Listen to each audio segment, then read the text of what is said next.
In 2019, a geophysics team contracted by the United States Geological Survey completed a deep subsurface acoustic mapping project beneath the northern rim of the Grand Canyon, using low-frequency instrumentation designed to detect voids and structural anomalies beyond the reach of conventional radar.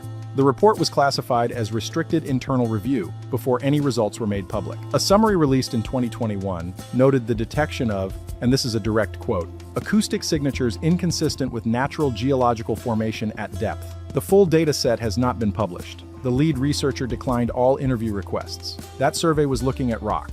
What the oldest religious text in the biblical tradition says is also down there is something else entirely. The Book of Enoch names it. It gives coordinates. It describes the materials of the prison, the floor, the walls, the door, and what is inside the door that cannot be opened from the outside. And the geography it describes, when laid against the physical structure of the American Southwest, points to a location that no ancient Judean writer had any business knowing about. If suppressed archaeology and forbidden biblical texts are the kind of history that keeps you up at night, subscribe right now. This channel goes directly to the archive numbers, the field reports, and the ancient manuscripts that mainstream scholarship has never connected. Hit the bell so you do not miss what comes next. Now let's go deeper. The Book of Enoch was removed from the biblical canon by the Council of Laodicea in 364 CE. The stated reason was theological, too much detail about fallen angels. The actual reason, visible in the council records, was geographic. Canon 60 specifically prohibits texts that name the angels held in punishment and describe the places of their binding. The church could tolerate fallen beings in an abstract spiritual realm. What it could not accommodate was a text that gave those places measurable coordinates. When the Dead Sea Scrolls were discovered at Qumran in 1947, 11 separate copies of Enoch surfaced. More copies than Deuteronomy, more than Exodus, more than most books that stayed in the Bible. The oldest Aramaic fragments, catalogued as 4Q 203 and 4Q 206 at the Israel Museum, date to approximately 150 BCE. The Ethiopian Orthodox Church at Axum has preserved the complete Jay's manuscript for over 400 years. Dr. Michael Knibb of Oxford, who produced the standard scholarly translation in 1978, identified the geographical language in chapters 17 through 22 as inconsistent with symbolic literature. He meant the text uses compass directions, depth measurements, and specific terrain features, something closer to what a surveyor would file after mapping a site. Chapter 17 begins with Enoch being taken westward. The Ge'ez is directionally specific, west, beyond the Great Sea, the text's consistent term for an ocean. Verse 7 describes the floor of this place as dark stone, smooth and cold, unlike any stone found on land. Dark, smooth, cold. That is basalt, the volcanic rock of the ocean floor and the deep substrata of large geological formations. The canyon floors of the American Southwest reach basalt at depths matching what Enoch describes as the understructure of the prison. Chapter 18 verse 9 continues the descent. Enoch sees columns of fire descending into a deep place without end. He is describing hydrothermal activity, the superheated columns of water and gas that rise from volcanic vents beneath the earth, precisely what exists beneath the layered sedimentary formations of the Colorado Plateau. Beyond the pillars of fire, Enoch describes a great house built from stones of hail and ice, walls of fire surrounding it, and a door he could not open. Chapter 19 identifies what is inside. The angel Uriel tells him these are beings whose physical forms are sealed below while their influence remains active above. What standard English editions omit is a detail from the Gay's manuscript that Dr. Ephraim Isaac, who produced the 1983 Oxford translation directly from the Ethiopian texts, noted in archived correspondence. The Gay's phrase, translated as treasury of winds, carries a secondary meaning.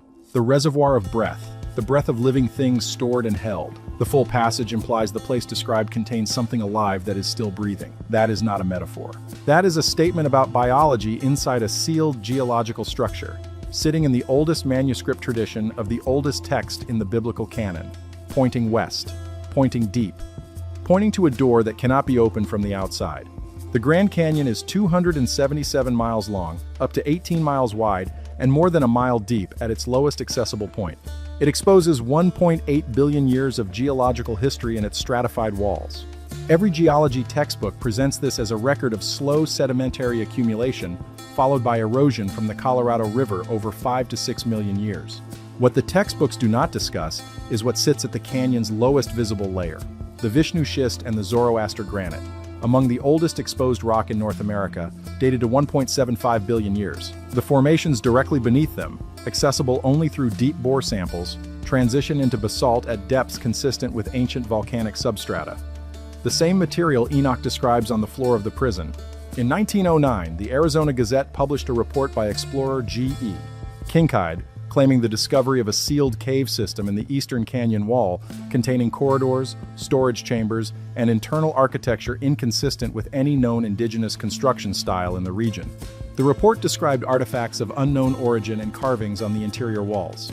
The Smithsonian Institution, cited in the original report as the sponsoring organization, denied any record of the expedition, denied any researcher named Kincaid on their staff, and has maintained that denial for over a century without engaging the report's specific claims rather than simply denying the expedition occurred. In 2017, a geological survey team from the University of New Mexico conducted acoustic analysis of the eastern canyon wall near the confluence of the Little Colorado River. Their published findings noted enclosed void spaces at depths between 300 and 900 feet below the canyon rim. The geometry data was listed as pending further analysis in a follow-up study that has not been published. Enclosed void spaces in the eastern canyon wall, at the depth Enoch describes for the antechamber of the prison, in the direction the text calls west beyond the Great Sea. These data points sit in separate archives and have never been formally connected. Chapter 10 of Enoch is where the text moves from description to instruction. The archangel Raphael receives a command: bind Azazel hand and foot, cast him into darkness, cover him with sharp and jagged rocks. The location named in the Ge'ez manuscript is Dudael. Scholars have placed this in the Judean wilderness, the rocky desert terrain east of Jerusalem. But chapter 10 also specifies that the binding is at the surface. The actual prison extends below. Dudael is where Azazel's physical form is deposited into the rock. Chapter 18 then describes Enoch being carried further to see the deeper structure, and that structure is not in the Judean wilderness. It is beyond the Great Sea, to the west. The text makes a precise geographic distinction between the desert surface binding and the deep western prison. Two separate locations, two separate purposes. The Judean wilderness and the Grand Canyon share a physical property almost nothing else on Earth shares at the same scale. Both are deep, exposed, layered desert canyon systems carved through ancient rock by ancient water, revealing strata that predates the civilizations living above them. The text does not make this comparison. The physical world does.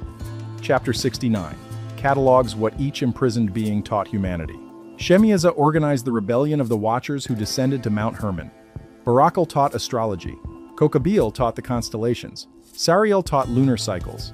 Penemu taught writing with ink and paper. Dr. Margaret Barker, former president of the Society for Old Testament Study, noted in a 2008 paper that R.H. Charles's 1906 translation rendered these names as opaque proper nouns, stripping their semantic content. Azazel means God strengthens. Shemiaza means the name has seen. The text is not listing individuals. It is listing roles, beings defined by what they once did. The deepest compartment, described in chapter 21, holds the Watchers who corrupted humanity. It is placed at a depth of 70,000 leagues from where heaven and earth meet. A league equals approximately 3 miles. 70,000 leagues is 210,000 miles, a distance that exceeds the planet's physical diameter by a factor of 50. Either Enoch's cosmology operates on a framework modern readers are not applying, or the measurement describes a spatial relationship the author understood as distinct from vertical distance below the surface. What the text does not do is place this depth beneath the Levant. The depth is given for the location west of the Great Sea, with the dark smooth stone floor, the pillars of fire, the house of ice, and the door that opens only from within. Fragment 4, Q 203, at the Israel Museum's Shrine of the Book, contains 12 lines of Enoch chapter 10 in Aramaic, dated to 150 BCE. Fragment 4Q 206 contains the Ocean Prison chapters. Both were among the lowest publication priorities when the Dead Sea Scrolls were first catalogued in the early 1950s. The scholars managing the publication project placed legal and community texts first. Cosmological, angelological, and geographical texts came last. The Enoch fragments describing the deep prison sat unpublished for over 30 years after their discovery. When they appeared in Joseph Millick's 1976 edition, his commentary described the ocean floor passage as mythological elaboration without geographical content. The man who spent decades on these specific texts dismissed the most geographically precise passage in the entire Enochic corpus as content-free mythology, without engaging the basalt description, the hydrothermal pillars, or the directional language placing the prison west of the Great Sea. In 2023, a team at the University of Tokyo published findings in Nature Geoscience describing anomalous seismic readings at the core mantle boundary 1,800 miles beneath the surface. The structures show geometric regularity inconsistent with natural geological formation. Lead researcher Dr. Satoru Tanaka stated the zones behave as if they are boundaries around discrete volumes, not gradual transitions. Enoch described chambers. Seismology detected bounded zones. In 2019, researchers analyzing gravitational data from the GRACE satellite mission detected mass concentrations in the deep mantle, inconsistent with uniform density distribution, appearing separated from each other, compartmentalized. Enoch described separate prisons for separate prisoners. In 2005, a Caltech geophysics team received NSF funding to map mantle structures beneath the Levant. They published preliminary findings detecting geometrically regular zones at 2,200 kilometers depth. In 2011, lead researcher Dr. Robert Clayton stated the project had concluded and focus had shifted. No follow-up study has been published. The project found what it was looking for, then stopped. What none of these studies address is the directional component. The deep prison in Enoch is not placed beneath the Levant. It is placed west of the Great Sea, under the basalt substrata of a western desert canyon formation containing enclosed void spaces whose geometry has not been published. A clay tablet recovered from a sealed chamber beneath ancient Ur in 1924 carried cuneiform script archaeologist Leonard Woolley could not read. The symbols predated the civilization that buried them. He called it the Anzu fragment. It received no catalog number, appears in no museum, and the only confirmed record of its existence is a photograph captioned, "Not for reproduction." A partial translation by linguist Harold Spicer in 1938 produced 12 pages of notes now in the Oriental Institute archive. A margin note on the final page reads, "If this date is correct, it has already been set." He published nothing. Dr. Nadia Voss, at the Free University of Berlin, reconstructed the full text in 2021, estimating 70% recovery. The tablet describes the Earth as having a sky binding, a force the author distinguishes from light, gravity, and atmospheric pressure. Voss reads this as the geomagnetic field. The text describes a boundary condition between the surface and what the author calls the Abzu, the primordial deep. When the sky binding weakens past a threshold, the condition separating the surface from the Abzu fails. The Sumerian compound for this event is an Abzubala, sky, primordial deep, to open from below upward. Not something descending from above, something contained below, pressing upward. The tablet records 9 observable changes preceding the event. Water rising without rain from below the ground. Birds falling in clear skies with no pathogen. Low-frequency vibration felt before it can be heard. The sun arriving in the wrong position. Stars drifting faster than accumulated maps predicted. Ocean die-offs, from what the text calls the weakening breath of the sky. Colored light at latitudes where it had no business appearing. Seasons outside expected windows. And the 9th? The protection above is torn and the fire from beyond reaches the ground. The South Atlantic anomaly is a documented region of severely weakened magnetic shielding stretching from southern Africa across the Atlantic. The European Space Agency Swarm mission, launched in 2013 specifically to monitor the geomagnetic field, has tracked its growth continuously since deployment. It is splitting into 2 lobes, a development the monitoring team described as unexpected at this stage of the program. Satellites passing through it experience unexplained electronic failures at 3 times the normal rate. In 2023, satellite operators reported a 300% increase in unexplained system failures compared to baseline years, with no debris strikes and no predictable solar events to account for them. The Anzu tablet calls this the 9th sign, the point at which the sequence is no longer approaching. 8 of the 9 signs are in the geological and observational record. The 9th is present tense, active and growing. The Anzu fragment and the Book of Enoch were produced by different civilizations in different languages in different centuries, with no known transmission between them. Both describe a boundary between the surface and something below, maintained by a condition subject to failure. Both point west and below. The Hopi have lived on the Colorado Plateau for over 1,000 years. Their oral tradition describes the creation of the present world as the 4th emergence from a series of previous worlds that each ended when the beings inhabiting them became corrupt. Each time, a remnant was guided upward through a physical opening in the earth into the next world. That opening is called the Sipapuni. It is not metaphorical in Hopi tradition. It is a specific physical location, a small dome-shaped travertine mound rising from the floor of the Little Colorado River Gorge, a tributary canyon joining the main Grand Canyon approximately 60 miles east of its western end. Hopi religious practice treats it as the literal boundary between the world below and the world above. The beings who inhabit the world below did not emerge with the Hopi because they were not permitted to. The boundary between their world and this one is maintained by conditions that can change. The Little Colorado River Gorge sits in the eastern section of the Grand Canyon, in the same geographic zone where the University of New Mexico's 2017 acoustic survey detected enclosed void spaces, at depths between 300 and 900 feet below the canyon rim. The Sipapuni Mound sits at the confluence of the gorge and the river. The Hopi were not reading Enoch. They had no access to the Dead Sea Scrolls. They did not know about the Anzu tablet. Their oral tradition, maintained independently across more than a millennium of continuous habitation on the plateau, places the sealed boundary between this world and the one below, at a physical location inside the same geological formation that the oldest text in the biblical canon places a sealed prison west of the Great Sea. Enoch says the door to the prison cannot be opened from the outside. The Hopi tradition says the Sipapuni is sealed. The beings below did not come through it.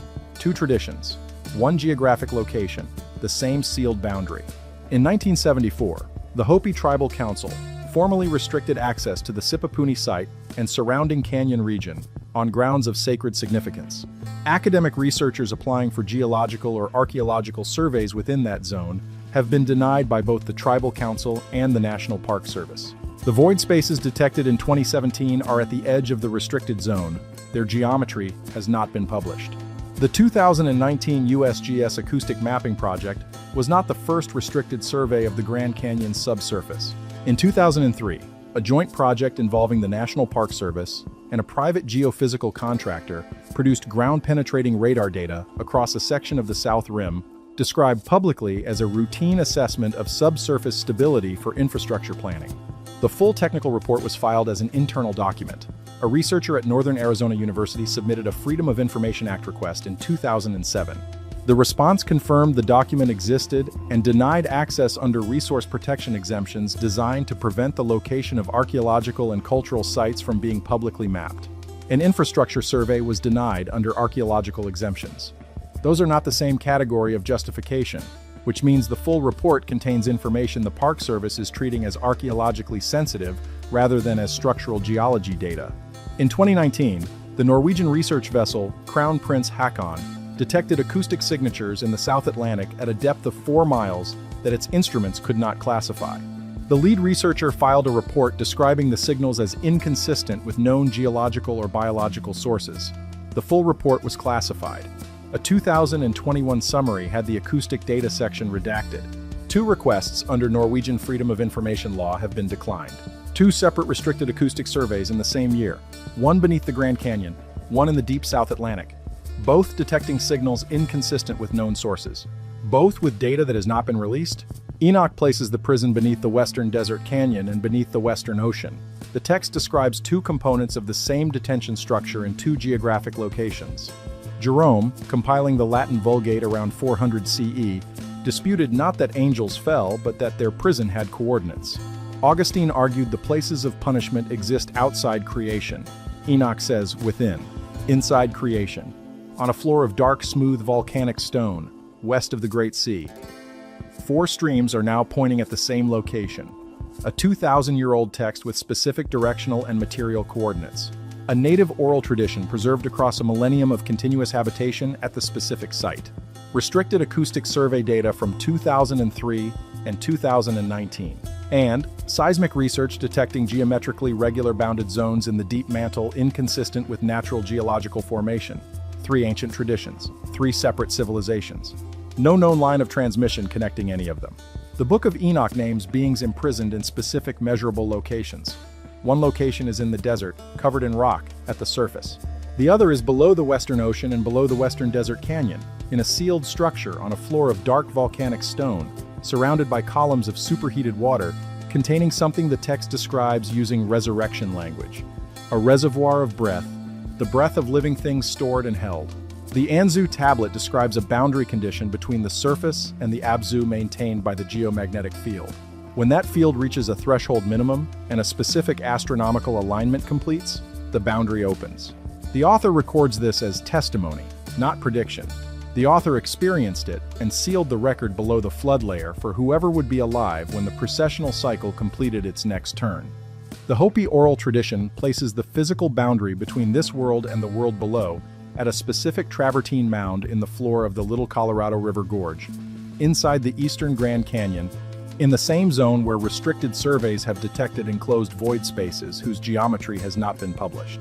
The Woods Hole Oceanographic Institution found living cells sealed beneath the ocean floor in 2022, metabolizing so slowly that one breath takes 10,000 years. The Japan Agency for Marine Earth Science and Technology found the same in 2020 in the South Pacific Gyre. The lead researcher described the organisms as existing in a state with no scientific category, not alive in any normal sense, not dead, waiting. They carry genetic markers unlike anything in the surface biosphere, a previously unknown branch of life isolated for geological timescales. Enoch wrote that what is below is not like what is above, and used resurrection language to describe its breath. Chapter 19 uses the G's word lem for ages upon ages, a term used elsewhere in Enoch only for permanent conditions. The beings below were not detained to await judgment. They were removed from the world and sealed indefinitely because the text implies they could not simply be unmade. They had to be held. The question the ancient record leaves is not whether something is sealed below. 3 of the oldest independent traditions in human history agree that it is. The Anzu author pressed the final line of the tablet large and deep into the clay so it would outlast everything built above it. Voss translates it, "You already know what this is. You have seen the signs."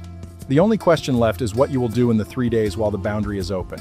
The boundary beneath the canyon has not opened. The geometry of the enclosed void spaces has not been published. The acoustic data from 2019 remains classified. Whatever the instruments found is still there, sealed, in the dark, in the basalt, past the door that cannot be opened from the outside. The 4Q203 and 4Q206 fragments remain in Jerusalem. The Gaze manuscripts remain in Axum, inaccessible since 1974. The Anzu fragment has never been located. The 2019 USGS acoustic data remains classified. The void spaces in the eastern canyon wall have not been excavated. The Sipapuni is sealed.